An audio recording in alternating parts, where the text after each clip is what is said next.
Last week, I was stranded. I was traveling and I just couldn't get home, not because of anything going on in my own life, but because the world decided to catch on fire again. And like millions of other travelers, I was stuck.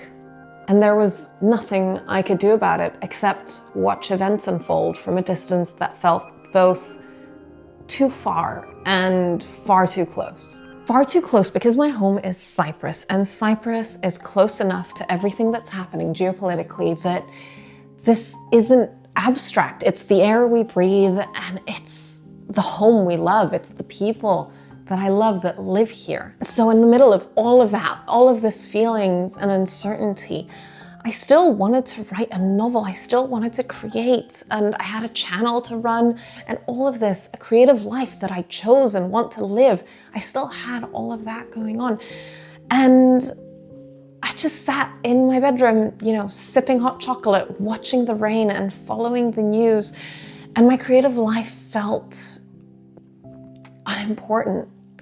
It felt offensive almost. It felt reckless. It felt like something, like the most self-indulgent thing in the world to be thinking about. A novel, a YouTube video, what does any of it matter when everything outside is burning, when everything is so loud and on fire?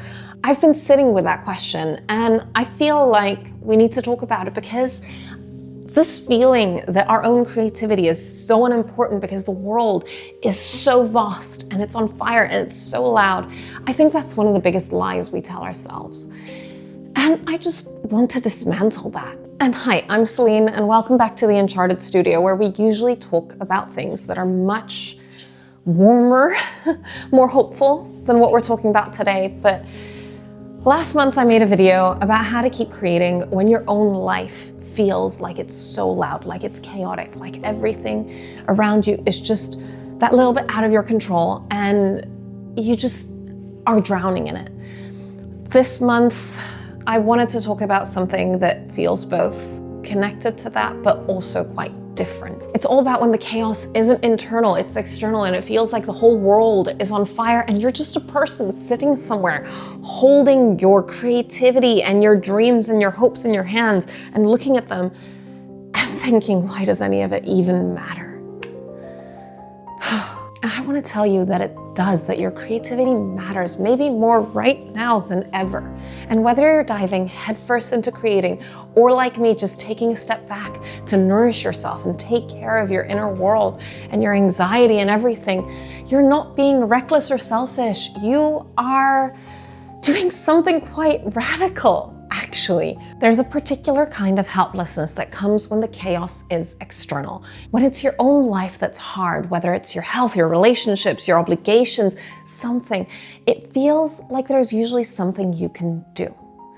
Like, even if it's so small, you can rest, you can ask for help, you can make a different choice, even just a tiny one. But when the world outside is what is broken, when it's geopolitical or systemic, when it's something so enormous and completely outside of the reach of any one single person, that helplessness feels different. It feels like it has this particular texture, like it grinds against you even more and makes you feel even smaller. You can't fix it. You can't do anything about it. You can't influence it. You can barely understand it fully. And it's just, it lands in your body like something personal, because for many of us, it is personal. The world isn't abstract. It's the place where the people we love live. And in that feeling of helplessness, the creative life starts to look very different. Very small, very insignificant. It starts to look indulgent. It starts to look like this luxury that you haven't even earned. And like you should be doing something different, something more, something useful in some way.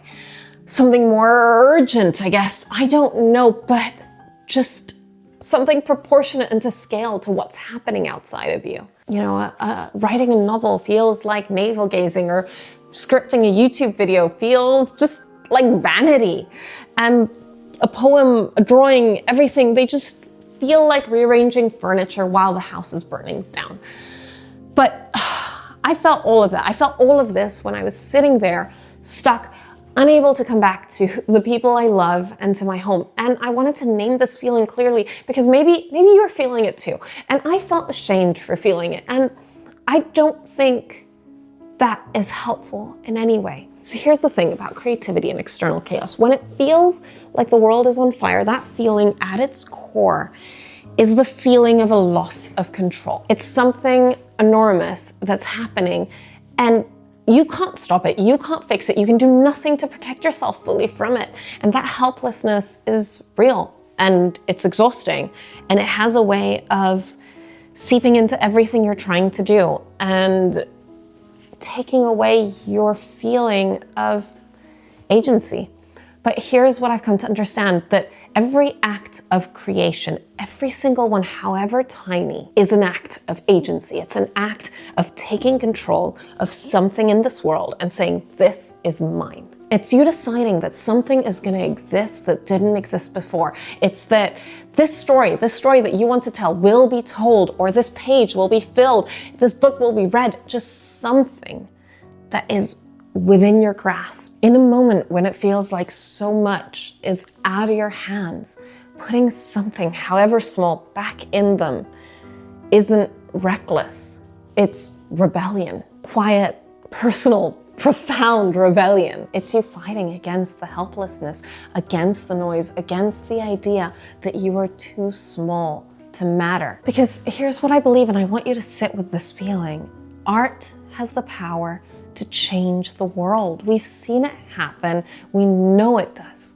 Stories have shifted minds and they've opened hearts and they've moved the needle on things that seemed immovable. But also art has the power to heal us right where we are in this moment. It has the power to make us feel less alone in a world that is doing its best to make us feel like we're very alone indeed. And to remind us that we exist beyond the chaos, that we fully, stubbornly exist and have something to say. The novel I'm writing isn't going to stop what's happening in the world, but it's proof. It's proof that I'm still here, that I am someone with feelings, with thoughts, with an inner world that I want to share, and an inner world that's worth taking care of. And that's not small. That isn't selfish. Wanting to do that isn't reckless. It's everything. But this rebellion I'm describing doesn't just have one shape, it has many. And yours will probably look completely different to mine. You might be diving headfirst into the work, creating furiously and with a passion, channeling all this anxiety and uncertainty into output, using the act of making something as the most direct possible way of reclaiming agency in the world. And that's you. And do it. If that's you, do it, please. That is your rebellion, and it's valid and it's beautiful and it's brave. Or some of you might be like me and you just feel like everything you create is useless and helpless and just unimportant. And what you need to do instead is take a step back and take care of yourselves. And you'll find that this raw act of creating is a bit too much. And that's okay. It isn't available because your thoughts aren't clear and the emotional bandwidth that you need to create just isn't there. And the words just won't come in any way that's worth keeping. And after all that, your rebellion will look different, but it's still there. It's quieter, but it's no less real. While I was stranded, mine looked like reading voraciously because books and stories just feel like shelter. I lost myself in the Red Rising books by Pierce Brown. I'm on the second to last book right now. And I have absolutely no regrets about that because I feel like this was me refilling my well.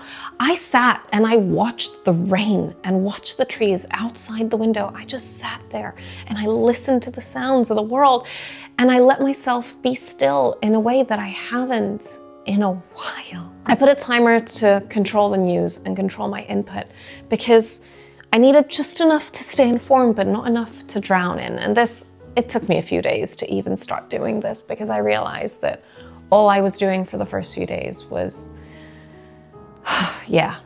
a bit too much, and it wasn't helping me. I cooked things that would take a while to cook and they were slow. I just reached for music intentionally rather than as background noise. I worked on things that felt manageable, things like admin, content planning, the quiet infrastructure. Oh my gosh.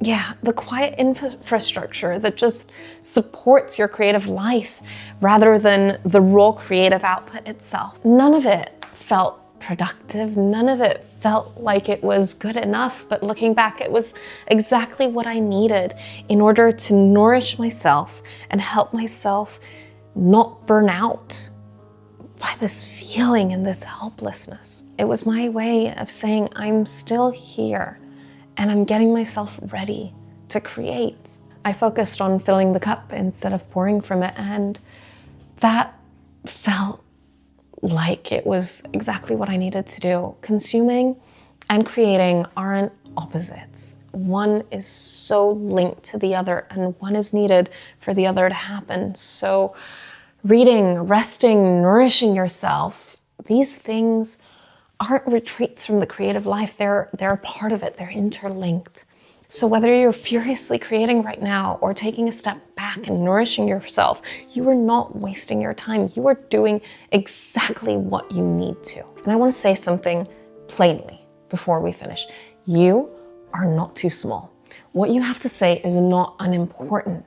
Just because the world got loud, it doesn't mean that your poem, your painting, your novel, your story, your YouTube video, your everything, your whole creative life, it doesn't mean it's insignificant. If anything, the opposite is true. When the world is on fire, that's precisely when stories matter the most. That's when people need the sense of connection to feel less alone. And when, this reminder that beauty exists, that human beings were built to create, not just to break things. That's when this is so important. And it's when we need to feel like someone out there is paying attention to this particular kind of pain we're feeling inside. That reminder is necessary. Your creativity, it isn't a luxury. It isn't self-indulgence. It isn't vanity. It's a lifeline. It's a lifeline for yourself and for the people out there who need what you're creating. So I'll say it one more time. That part of you that's sitting there with a cup of hot chocolate, watching the rain, matters. That part of you that is furiously and fervently creating matters. All of it matters, because the power to change the world, the power to heal us comes from art. It comes from creation. Our creativity gives us the ability to exist beyond the chaos. That's more than enough of a reason to make things. So whether you're watching this in the specific moment that prompted me to make it, or a year from now when something else has set the world on fire, I just want you to remember that this feeling is valid. It's not something to be ashamed of, but also your art matters. You matter. Your creative life matters. You're not reckless. You're not reckless for caring about your creative life right now. You're not selfish. You're not self-indulgent for tending to it and for nourishing yourself. You should create if you can, or take care of yourself if you can't. Read that book, watch the rain, put on the music you like, and just give yourself the freedom to extend your deadline without guilt. Dive into the work furiously if that's what you need. Do whatever it takes. Enjoy whatever form your rebellion is taking right now. It counts. It matters. Drop a comment and let me know how you are coping with this world that's just getting a little bit too loud right now. Are you diving into your work, or are you taking a step back? And just let's help ourselves feel less alone in everything that's going on right now.